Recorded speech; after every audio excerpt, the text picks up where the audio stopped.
Vamos a empezar con esta clase. Estamos viendo la doctrina de Dios. Vimos que vamos a ver la existencia, la naturaleza, los atributos y la Trinidad de Dios.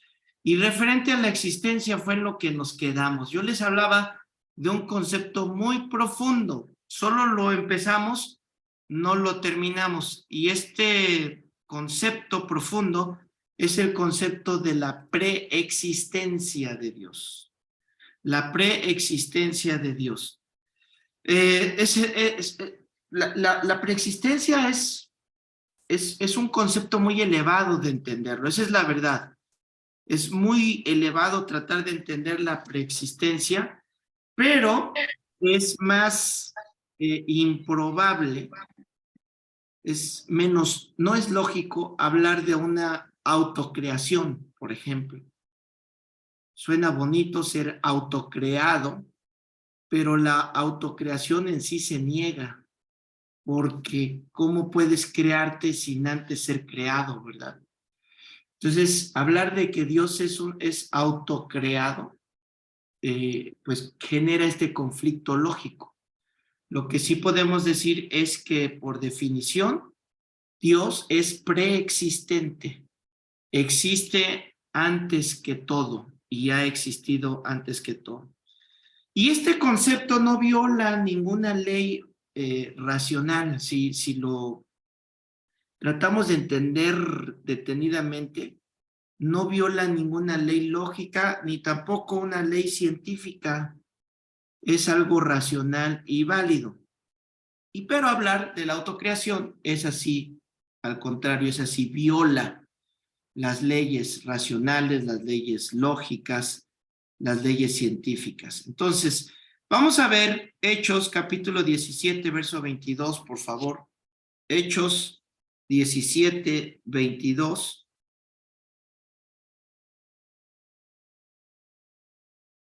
Hechos 17, 22. Y vamos a ver vamos a leer, creo que ese se los dejé de tarea, ¿verdad? Que lo leyeran o no, ¿no? ¿Alguien léalo, por favor, fluido desde el 22 hasta el 27? ¿Qué dice así la... Ok, dice, a ver, permítame. Entonces Pablo, de pie ante el concilio, les dirigió las siguientes palabras. Hombre de Atenas, veo que ustedes son muy religiosos en todo sentido, porque mientras caminaba observé la gran cantidad de lugares sagrados. Y uno de sus altares tenía la siguiente inscripción: a un Dios desconocido.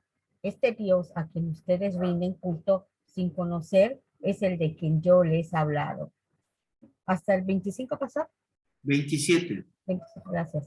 Él es el Dios que hizo el mundo y todo lo que hay en él, ya que es el Señor del cielo y de la tierra, no vive en templos hechos por hombres. Y las manos humanas no pueden servirlo porque él no tiene ninguna necesidad. Él es el quien da vida y aliento a todo y satisface a cada necesidad. De un solo hombre creó todas las naciones de toda la tierra. De antemano decidió cuándo se levantarían y cuándo caerían y determinó los límites de cada una. Su propósito era que las naciones buscaran a Dios y quizá acercándose a tientas lo encontrarán, aunque Él no está lejos de ninguno de nosotros. Un sermón, un mensaje muy poderoso de Pablo describiendo quién es Dios. La escritura dice que se paró en el Areópago, y el Areópago era este lugar donde se paraban los grandes pensadores atenienses precisamente, y ellos se ponían a disertar. Entonces Pablo nos da esta explicación de quién es Dios. Es el Dios que hizo el mundo, es el Dios que hizo todas las cosas que en él hay, es el Señor del cielo y de la tierra. Y empieza a dar toda esta explicación tan profunda que solo de este pasaje podríamos hacer un estudio. Sin embargo, no me voy a detener porque yo creo que cuando lo leímos, muchos de ustedes ya empezó a caerles el 20 de la descripción de Dios aquí. Vamos a ver uno más, Colosenses 1, del 15 al 20. Les estoy dando respaldos bíblicos de la preexistencia de Dios. estamos viendo cómo una de las segundas premisas, que en la teología es la Biblia, es la palabra de Dios, nos da el respaldo de quién es Dios, y Dios es preexistente. Alguien léame Colosenses 1, del 15 al 20.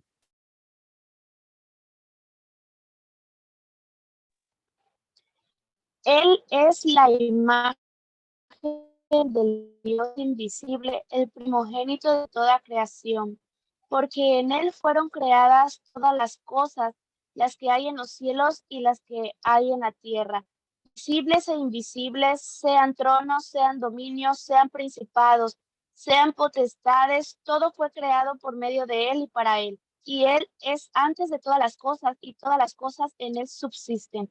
Y él es la cabeza del cuerpo, que es la iglesia. Él que es el principio, el primogénito de entre los muertos, para que en todo tenga la preeminencia. Por cuanto agradó al Padre que en él habitase toda plenitud, y por medio de él reconciliar consigo todas las cosas, así las que están en la tierra como las que están en los cielos, haciendo la paz mediante la sangre de su cruz. Muy bien. Cuando entremos a la clase de apologética, nos vamos a pelear un poquito con estos conceptos de la nada. Vamos a aprender qué es la nada, si hay la nada, porque una de las preguntas más antiguas que hay es, ¿por qué hay algo en vez de nada? Esa es una de las preguntas que se hacían en el Areópago. ¿Por qué hay algo en vez de nada? Y la respuesta podríamos decir, pues, porque está Dios. Por eso hay algo. Y si ustedes se acuerdan de esta ley de la física que dice, nada se crea ni se destruye. ¿Qué dice esa ley de la física? Solo se transforma. Solo se transforma. ¿Por qué? Porque si ustedes leen el Génesis, empieza, en el principio creó Dios los cielos y la tierra. Y la palabra que usó para creó es la palabra que significa crear de la nada. Eso significa, en el principio de la nada, el preexistente Dios, quien ya estaba de la nada, formó los cielos y la tierra. Y cuando empieza a decir que creó al hombre, creó las criaturas, creó la luz, creó todas las cosas, la palabra que utiliza para eso ya es la palabra de crear de algo creado, que es lo que ahora nosotros vemos en todas las cosas. Si creas algo, es como un escultor. Sí, creó una escultura, pero esa escultura la creó de una pieza de marfil que ya existía. No que la creó él de la nada, la creó de algo existente. Dice Hechos 17:28, apúntenlo por favor. Hechos 17:28. Porque en él vivimos y nos movemos y somos. En él vivimos, nos movemos y somos. ¿Por qué? Porque él es el preexistente. Bueno, Apocalipsis 1:8 se lo saben, todos lo hemos oído, yo creo. Yo soy el alfa y la omega, el principio y el fin. Dice el Señor, el que es, el que era y ha de venir. Vamos a escribir el resumen de esto, apunten ahí como los puntos a destacar de la preexistencia de Dios. Número 1, todo efecto debe tener una causa. Esta es la línea, vamos a llamarle lógica, que vamos a analizar. Los puntos lógicos, nos va a ir llevando así. Número 2, Dios no es un efecto. Dios no es un efecto. Dios no tiene causa. ¿Se acuerdan que hablamos la clase pasada sobre la causa y el efecto? Dios no tiene causa. ¿Por qué? Porque Él es la causa. Él es el que causa todo. Número 3, la autocreación es un concepto irracional. La autocreación es un concepto irracional. Número 4, la preexistencia es un concepto racional. la preexistencia es un concepto racional. Número 5. La preexistencia no es solamente posible. La preexistencia no es solamente posible, sino que es racionalmente necesaria.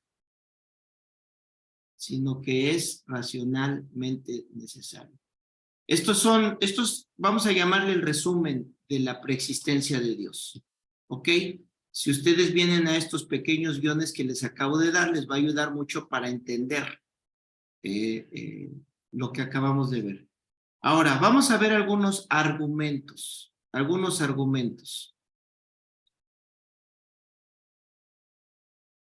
Estamos viendo por qué la teología y para qué la teología. No se olviden de eso.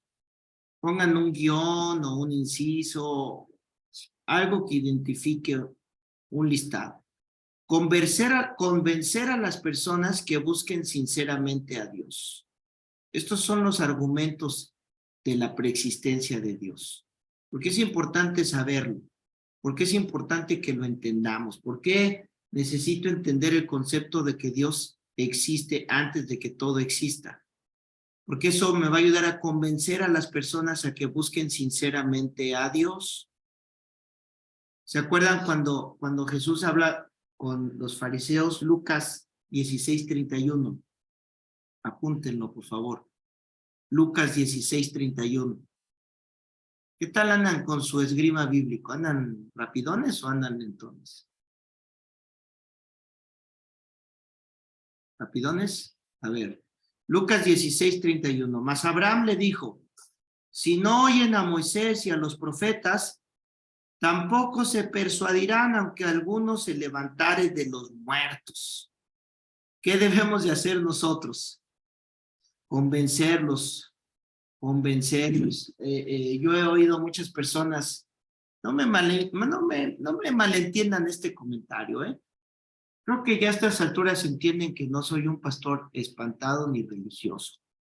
Sin embargo, he oído a muchas personas que hacen campañas para, a través de algún milagro, convencer a las personas de Dios. Y no es así como los vamos a convencer. ¿Con qué los tenemos que convencer? Con la palabra. Porque el milagro, hermanos, el milagrito, se les va la emoción y se apartan de Dios. Y si el milagro no ocurre, pues ahora empiezan a culpar a Dios y se alejan más. Y la pregunta es, ¿y si Dios no quería que sanaran? ¿Por qué? ¿Por qué? Hasta para eso hay que tener discernimiento. Hay que tener mucho discernimiento. Hay personas que están bajo juicio de Dios.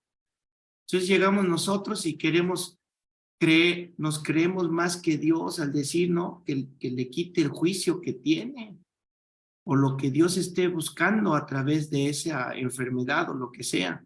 Nosotros vamos a convencerlos que lo busquen sinceramente a Dios a través de su palabra.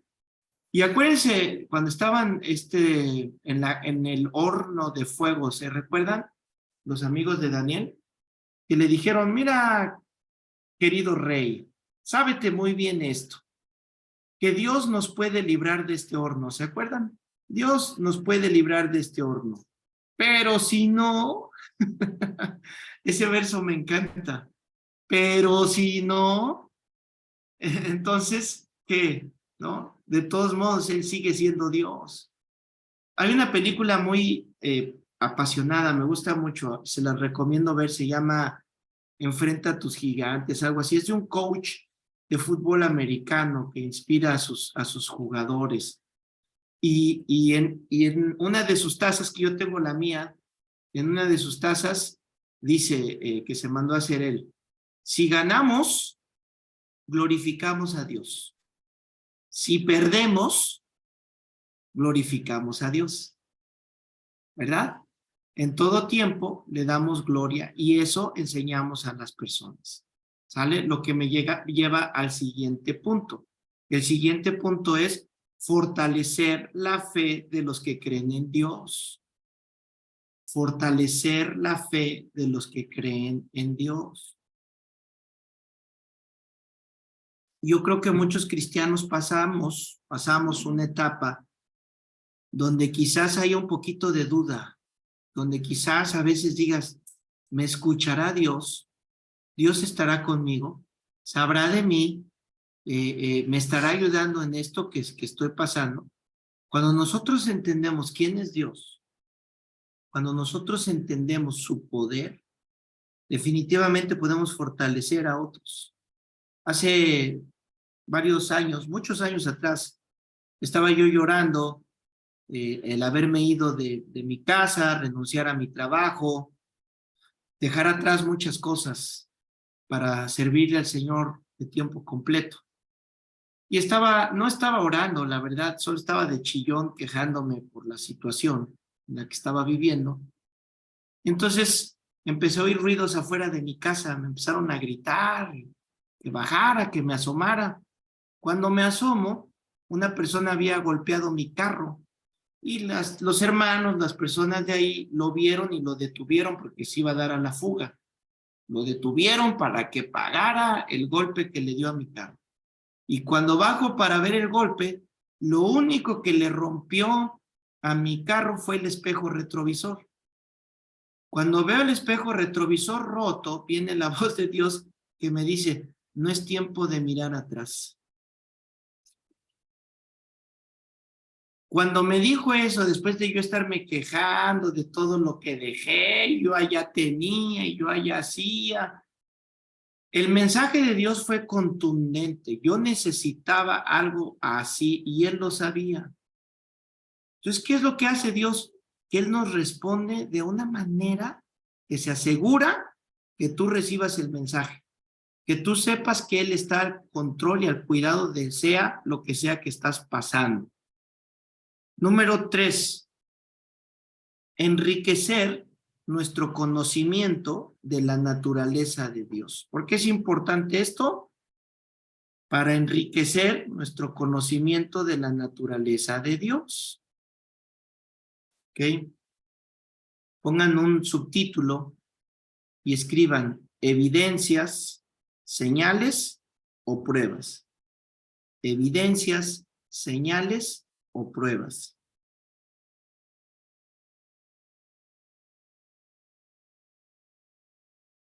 Ok. Les voy a dar 3 números que vamos a anotar y vamos a empezar a ver las evidencias, las señales o las pruebas de Dios. ¿Ok? De la preexistencia de Dios.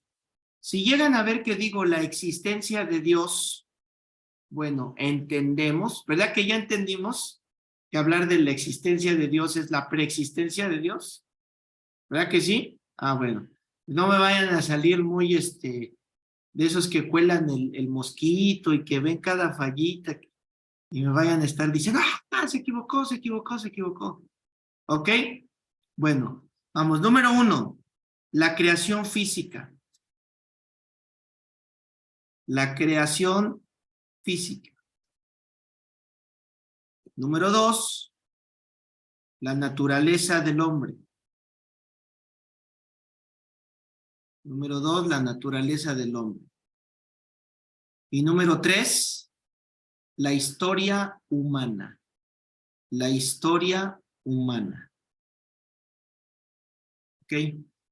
¿Cuáles son estas evidencias, señales o pruebas? Las voy a desglosar aquí en lo que vamos a seguir viendo, pero me adelanto un poquito. La creación física, pues son los mares, las estrellas, los planetas, todos los animalitos, todo lo que tenemos. Nuestra propia naturaleza, cómo somos creados, nuestra composición atómica y la historia humana, ¿verdad? Lo que ha pasado a través de la historia, los testimonios que tenemos de la historia, todos estos son evidencias, todos estos son señales, todos estos son pruebas de la preexistencia de Dios. Y hay 5 argumentos, a ver si alguien que ya estudió, ¿cómo se llama esta materia? Apologética. Sí, apologética. A ver, los que ya pasaron por apologética, a ver si me pueden responder esta pregunta. Los 5 argumentos que apoyan la preexistencia de Dios. ¿Cuáles son? A ver, díganme algunos. Cosmológico. Cosmológico. ¿Cuál El otro? ontológico. ¿Cuál? Ontológico. Ok, otro. Otro argumento. Teleológico. Antropológico. Órale, no, pues sí, o tienen sus apuntes ahí, o andan bien shush ustedes, felicidades. Ok, son los 5, ¿verdad? Los 5 argumentos. Vamos a ver algunos más, porque cuando vimos la clase de antropología, de apologética, pues vimos los más importantes, pero hay muchos argumentos, ¿ok? Vamos a ver si aquí se repiten. Número 1, argumento cosmológico. Pongan ahí, el argumento cosmológico. ¿Cómo yo pruebo la preexistencia de Dios, que Dios es, que Dios existe, que Dios está? Bueno, tengo el argumento cosmológico. Lo vamos a estudiar detenidamente. Ahorita vamos a entenderlo en lo general. Y el argumento cosmológico es precisamente el que explica que el universo debe de tener una causa. El universo debe de tener una causa. ¿Y cuál es esa causa? ¿Se acuerdan que ahorita les dije, y ya lo hemos visto en otras clases, quién es la causa? Es Dios. Dios no es causa. Dios no es causado. A Dios no, como vimos en el argumento anterior, no fue precreado, ¿verdad? Dios es la causa. Entonces el universo tiene una causa. A diferencia de algunos científicos, no todos, esto es importante que lo recalquemos porque la Biblia no está peleada con la ciencia, ¿eh? La Biblia está llena de ciencia, pero hay algunos científicos que dicen, si somos un accidente, si no hay una razón de ser, entonces la vida no tiene una razón de ser. Y terminan concluyendo, pues haz lo que quieras, vive como quieras, al fin de todos eres un puño de polvo, un puño de químicos que no tiene razón de ser. Pero aún ahí, en esa aparente no razón de ser, tiene una causa, porque algo causó la razón de lo que ellos quieran interpretar. Hay una causa, siempre debe de haber una causa. Y nosotros ya entendimos quién es esa causa, es Dios, que creó el universo. Y lo podemos ver en nuestras pléyades que hablaba con Noé estos días pasados, ¿verdad? En nuestras constelaciones, la manera en la que están los planetas. Una ley de la física dice que toda fuerza requiere de una fricción. O sea, todo movimiento requiere de una fricción o una fuerza previa. No tengo las palabras exactas como dice esa ley de la física. Es decir, para que algo se mueva, ¿qué necesito primero? Una fuerza. Sin esa fuerza no puede haber movimiento. Es una ley de la física. Bueno, ¿quién puso a girar los planetas? Y Job lo dice, y la Biblia lo dice, que Dios mismo sustenta todas esas cosas, todos los planetas. Él mismo es el que les da esa fuerza. Tenemos número 2. ¿Alguien tiene solo un breve comentario sobre el argumento cosmológico? Sin rollo mareador, nada más una persona, un comentario que quiera enriquecer o que quiera hacer una pregunta al grupo, hay chance, ¿eh? Pueden hacerlo. ¿Ok? ¿No? Es que o son muy buenos o tienen un maestro muy bueno. Hay dos. Pues, pastor, solo a lo mejor sobre lo que dijo de que pues somos materia nada más, le digo a Héctor que cómo es que mucha gente, tanto es el hecho de que hay un propósito, que muchas personas viven toda su vida intentando buscar cuál es el sentido de su vida, ¿no? Entonces, si te dicen... Ese es un argumento. Vamos a llegar a ese argumento. Ahorita cuando lo escuches, luego vas a saber de ese argumento. Ya alguien lo mencionó por aquí. Mira, vamos a ver el segundo argumento, que es el teológico. Argumento teológico. O sea, puedo argumentar, si alguien me habla sobre si Dios existe, bueno, puedo usar el argumento cosmológico, que es el cosmos, los planetas, quién los sustenta, cómo existen, quién los creó, cómo están en orden, cómo tienen una, ¿cómo se llama esto? Una órbita. ¿Cómo es que tienen una órbita? ¿Cómo es que tienen una inclinación? Hablando solamente de nuestro planeta Tierra, la inclinación que tiene para que produzca vida. ¿Entienden? Entonces vamos al argumento teológico. Argumento teológico. Y este argumento ya nos habla más del diseño, el diseño, la belleza, el orden evidente del universo. Ese es el argumento teológico. El diseño, la belleza, el orden evidente del universo. ¿Cómo puede ser este argumento teológico? Si tú ves una pintura, exactamente, Itzayana, ese es así de sencillo como lo pusiste. Si tú ves una pintura de Van Gogh, la ves en el museo, lo primero que piensas es, esa la pintó Van Gogh. ¿Por qué piensas que la pintó alguien? Bueno, por los trazos que tiene. Es una belleza. O el David, la escultura, ¿verdad? Del David, la Mona Lisa. Cuando tú ves alguna pieza, cuando tú ves un edificio construido, cuando tú ves alguna arquitectura también diseñada y ves la belleza, dices, eso no fue el Big Bang, ¿sí o no? Eso no fue que de repente apareció y sin Salamín, ¿no? Como se pretende con algunos argumentos, que somos el producto de una explosión y de repente. Yo nunca he visto que un celular de repente se apareció en el desierto, así ya apareció el celular. No. Tuvo que haber un creador de ese celular. Nunca he visto un filete de vaca convertirse en una vaca, ¿o sí? No es así. Entonces el argumento teológico lo que nos dice es que hay un creador detrás de todas las cosas. Alguien que formó. Yo traigo esto con Dios, ¿eh? Me gustan las ardillas, aunque algunos dicen que es una plaga. A mí me gustan las ardillas. Cuando veo una ardilla, lo primero que pienso es en su colita. ¿Han visto la colita de las ardillas? Es que una vez, esto me pasó a mí. Me pasó que estaba así un poquito tristón, un poquito frustrado. Y estoy sentado ahí en una banca y de repente veo pasar una ardilla. Y la veo como pasa como si fuera una ola, ¿no? Así toda como se hace. Y veo su cola esponjosa y me quedé pensando, ¿qué estaba pensando Dios cuando la creó con su cola así? ¿Por qué le hizo la cola así de esa manera? Y después pensé, creo que la hizo para sacarme una risa en este momento. Así me quedé pensando, me tocó mucho ese pensamiento. ¿Cómo camina una gallina, no? ¿Cómo lo hizo? Toda esa belleza que hay en el universo, hay un creador. El salmista lo expresó de esta manera, Salmo 139, versículo 6.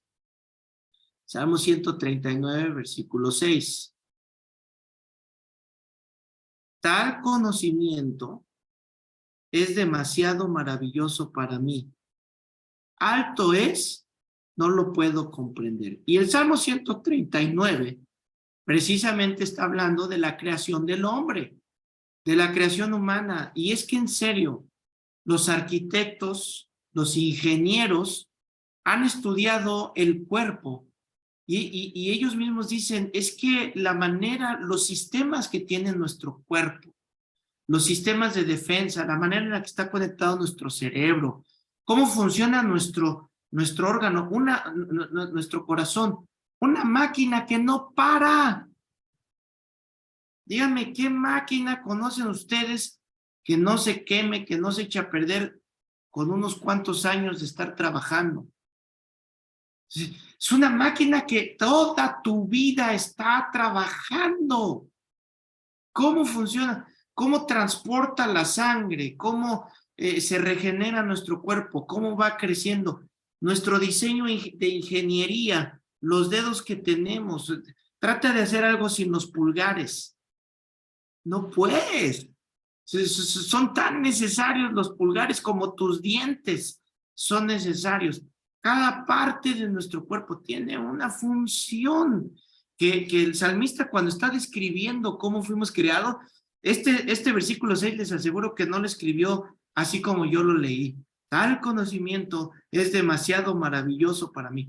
Yo les aseguro que cuando escribió esto, estaba hasta su corazón vibrando y yo me lo imagino dando vueltas, porque así me pasa cuando leo algo que me emociona, empiezo a dar vueltas a leerlo, como que me dan ganas de correr o de brincar, algo así. ¿Por qué? Porque es demasiado maravilloso para mí. Quizás si estuviera en nuestro siglo diría, me vuela la mente y no lo puedo comprender. No lo puedo comprender.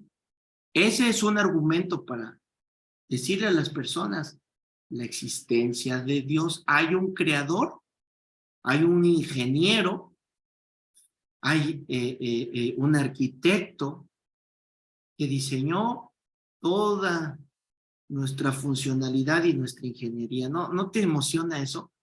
¿No te dan ganas de adorar a Dios?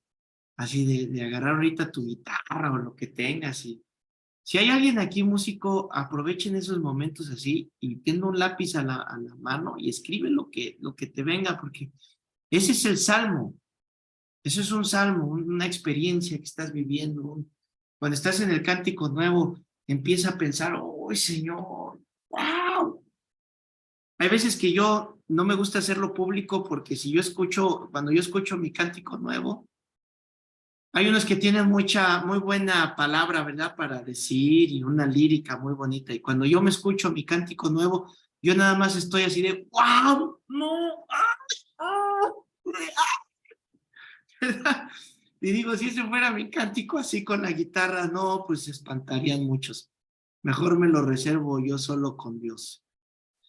Número 3, tenemos el argumento antropológico. Argumento antropológico. Bueno, si a ustedes les gusta la etimología, pueden dividirlo, ¿verdad? Ya en cuanto empiezas a leer el prefijo antropológico, no quiere decir que habla de como algunos antropólogos ¿sabe por qué hay unos cristianos antropólogos?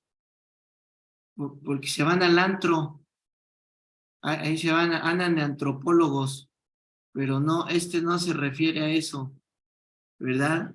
Miren, algunos se ríen, pero sé de primera mano de muchos lugares donde les dicen a los chavos, no hay problema, tú habla como quieras, tú puedes ver esa grosería muy famosa en México, tú dila, no es grosería total, y se van al antro y todo esto. Bueno, eso solo era para que despertaran 2, 3 que estoy viendo aquí que están cabeceando. Antropólogo se refiere precisamente al hombre. Y apúntenlo por favor, está basado en la naturaleza del hombre. Está basado en la naturaleza del hombre. Sus impulsos, los impulsos del hombre. Las aspiraciones que tiene el hombre. El hombre, bueno, ahorita les explico. Sus aspiraciones que indican la existencia de algo supremo, de un gobernante personal. Y este antropológico es precisamente el que comentaba ahorita Yomara, ¿verdad? Que el hombre en sí siempre está buscando, o sea, por eso es que la gente recurre, por ejemplo, al budismo, porque bien saben que hay algo más, y andan perdidos buscándolo en muchos lugares, andan perdidos por aquí porque el humano sabe que hay algo más, no lo puede explicar, pero muy interiormente dice, es que esto no puede ser todo, debe de haber algo más. Y Eclesiastés 10 dice que Dios puso la eternidad en el corazón del hombre. Dios la puso. Ya está en el corazón del hombre ese deseo de que haya algo más. ¿Qué es lo que hacemos nosotros cuando evangelizamos? Precisamente les enseñamos a las personas el camino. ¿Quién es el camino? Es Cristo, no es Mahoma, no es Buda, no es el de los Krishnas, ¿cómo se llama? El Maharashi, no es el trascender, es en Cristo. Sí, sí. O sea, lo sentimos o lo sienten las personas porque Dios nos creó, ¿no? Aunque ellos no lo quieran aceptar. Por eso tenemos ese sentir todos, ¿no? Exactamente. Y acuérdense que el problema para muchos no es Dios, porque tenemos muchos argumentos. O sea, hay personas que su problema no es creer en Dios, el problema es creer en Jesús. Ese es el problema, que es la razón del cristiano. Los cristianos le estamos diciendo a las personas, hey, Jesús es Dios. Pero luego los cristianos no entendemos bien a Jesús, de veras. Yo conozco cristianos que todavía piensan en Jesús como un personaje inferior al Padre. Lo piensan como un personaje diferente al Padre. Pero es que Jesús es Dios. Es Dios que, híjole, los voy a evangelizar como ahora estuve en los pueblitos explicándole a la gente el evangelio. Es que ¿cómo le puedes decir a un personaje limitado con solo 2 ojos, que se cansa, que tiene hambre, que se enferma, que se muere, que el sol lo quema, que necesita comer para tener energía, que necesita... ¿Cómo le puedes decir a un personaje tan limitado, un Dios tan poderoso, que el sol es una canica para él? Entiende a Dios de esa manera, porque queremos entender a Dios como algo pequeño. Dios, el sol es una canica para él. Dice la Biblia que los cielos no pueden contenerlo, el espacio no puede contenerlo. Imagínate qué tan poderoso es Dios que nuestra constelación completa, que apenas descubrimos que solo es una parte de todo el universo, entendemos al salmista que dijo, esto es mucho para mí. ¿Cómo puede Dios, si Dios, ¿no? Así, ¿cómo Dios va a crearnos a nosotros los humanos? Somos un accidente. Hay otras creaciones y nosotros somos una más en la lista, somos un pelo más en el gato, somos... Ah, sí, dice Dios. Ah, sí, ¿tú crees eso? Pues te voy a mostrar mi amor. ¿Cómo? Yo mismo voy a ir contigo. Yo mismo voy a estar entre ustedes, Emmanuel. Yo mismo voy a caminar entre ustedes. Por eso Juan 3:16 dice, de tal manera amó Dios al mundo que cuando dice, dio a su hijo, lo que está diciendo, se entregó a sí mismo. Él se hizo un humano. El hijo es Dios, la potencia del universo comprimida en un humano. Por eso cuando Satanás quiso tentar a Jesús, le dijo, oye, ¿qué tú no crees que yo puedo llamar a los ángeles que me sirvan? ¿Qué crees que soy? Pero, Filipenses capítulo 2, no estimó el ser igual a Dios como a cosa que aferrarse, sino que se hizo humano, se hizo un sirviente y se hizo obediente. ¿A quién? Al Padre. Y murió, y no una muerte cualquiera, una muerte de cruz. Por lo tanto, Dios lo exaltó a lo sumo. ¿Qué hay más grande que Dios? Y entonces, ¿cómo Dios puede exaltar a Jesús más alto que Dios si Él no comparte su gloria con nadie? Dios no comparte su gloria con nadie. Porque es Dios. Pues sí. ¿Cómo puede ponerlo más alto que Dios? Porque es Dios. Entonces Jesús no es un personaje que está en un trono donde está el Padre en un trono grandote, y luego Jesús a un lado en un trono chiquito y el Espíritu Santo en un trono más chiquito. No, es Dios, cabezón.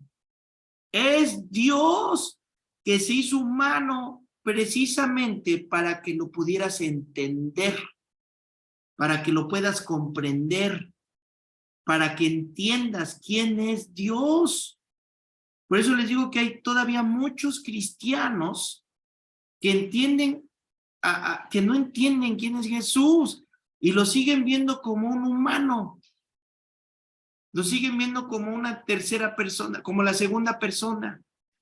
Lo siguen viendo menos, pero Jesús es Dios. Silvia. De hecho, Dios es espíritu y al que vamos a ver en el trono es a Jesús, porque Jesús es Dios, Él está en el trono. Esto es mucho conocimiento, ¿verdad? Diría el salmista. Esto es mucho para mí. ¿Cómo va a ser? Bueno, estudia teología, ¿no? Y el de al lado, ¿cómo le hago?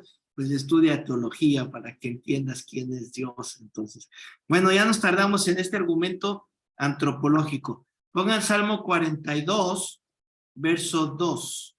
Salmo 42, verso 2. Dice así: mi alma tiene sed de Dios, del Dios vivo. ¿Cuándo vendré y me presentaré delante de Dios? Y esta alma que el salmista expresa, que tiene sed, no solamente él, el hombre tiene sed de Dios. El hombre tiene necesidad de Dios. Por eso cuando no conocen a Dios, pues recurren al horóscopo, recurren a la doctora corazón, recurres a aquello que pueda darte ese lugar de Dios. Pero para concluir esto y hablarles de Eclesiastés 10, la eternidad que Dios puso en el hombre es como una pieza de rompecabezas o de puzzle, como algunos lo llaman, no sé en Argentina cómo se llame, el rompecabezas. ¿Sí? ¿Conocen el rompecabezas? ¿Algún che que me diga? ¿Sí? Ok, ya me dijo Sí. la abuela. Tú no puedes poner cualquier pieza ahí. Tiene que ser la pieza exacta, en la forma correcta. De otra manera, no es. Lo mismo sucede con la eternidad. Puedes meter el horóscopo, puedes meter a la meditación, a la trascendencia, puedes meter a los jares, puedes meter 3:11, gracias, ¿quién fue? Adrián, me parece, Eclesiastés 3:11. Puedes meter cualquier otra cosa que nunca va a embonar ¿con qué? Con la eternidad que es Cristo. ¿Ok? Bueno, seguimos. Número 4. Argumento histórico. La historia humana nos entrega evidencia. La historia humana nos entrega evidencia. Ya me acordé. Acuérdenme ahorita de la Torre de Babel, ¿eh? Antes de que se me olvide. La historia humana nos entrega evidencia de una providencia de todo, una providencia que todo lo dirige. La historia humana nos entrega evidencia de una providencia que todo lo dirige. Es decir, la intervención divina en los asuntos humanos. La intervención divina en los asuntos humanos. ¿Y cuál es el argumento histórico? Bueno, pues nos vamos a ver toda la historia que tenemos detrás de nosotros. Podemos irnos al Éxodo, ¿no? ¿Qué pasó en el Éxodo con el pueblo de Israel? Podemos irnos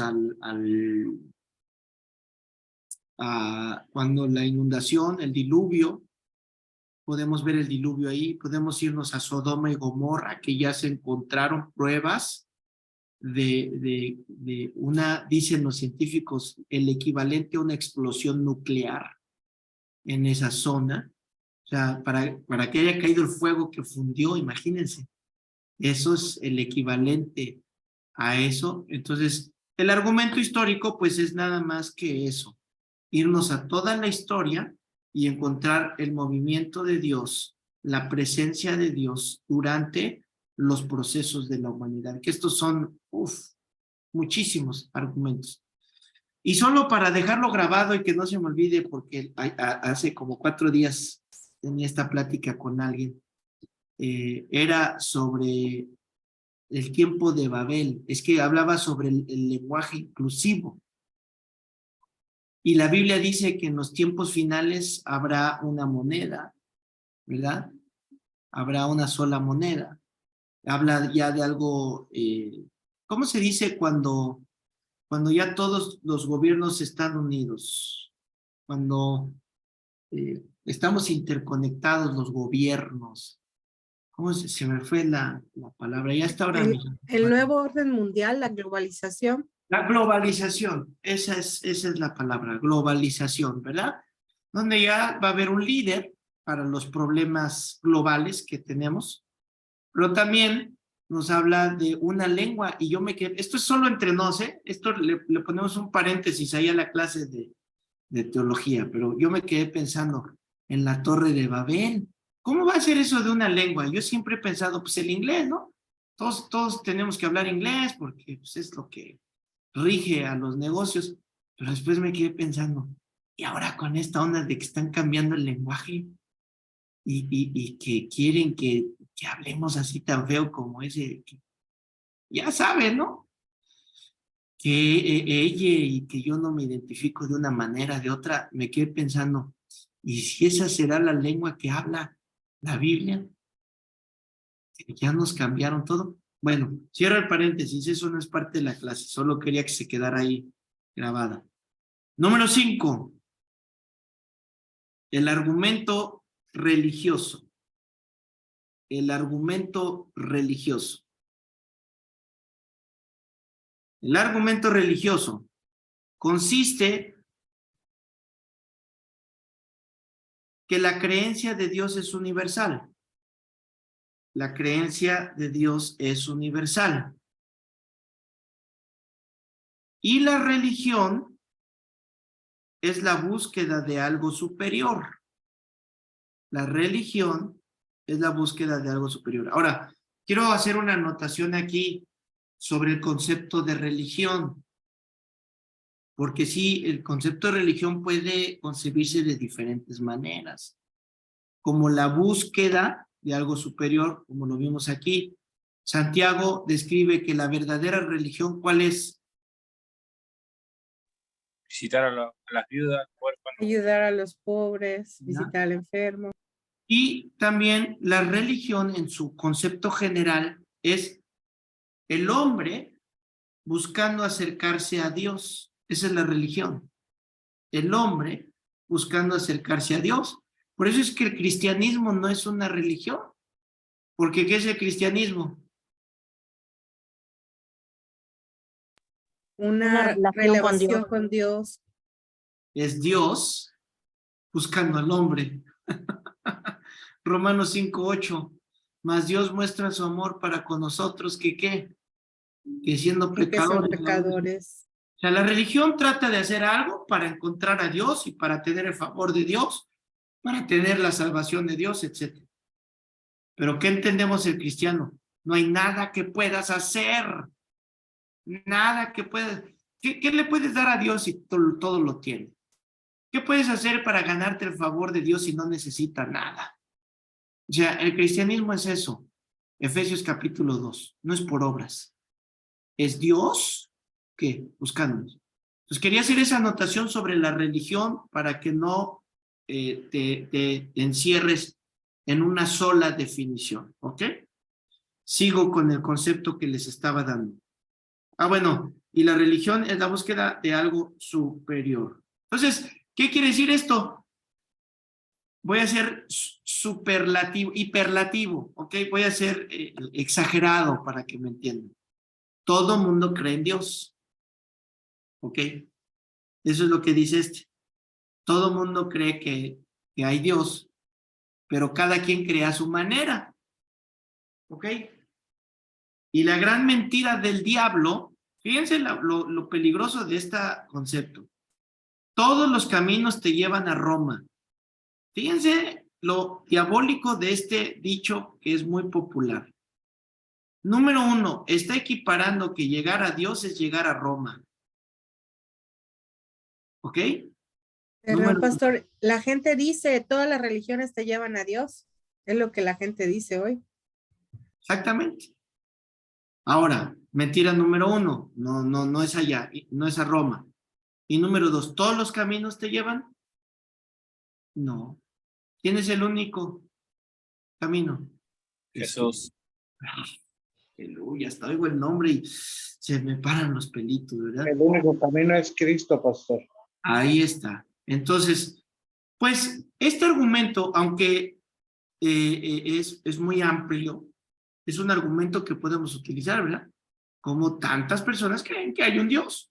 ¿Qué es lo que hacemos nosotros? Les ajustamos la mirilla, los encaminamos mira, es que este es Dios.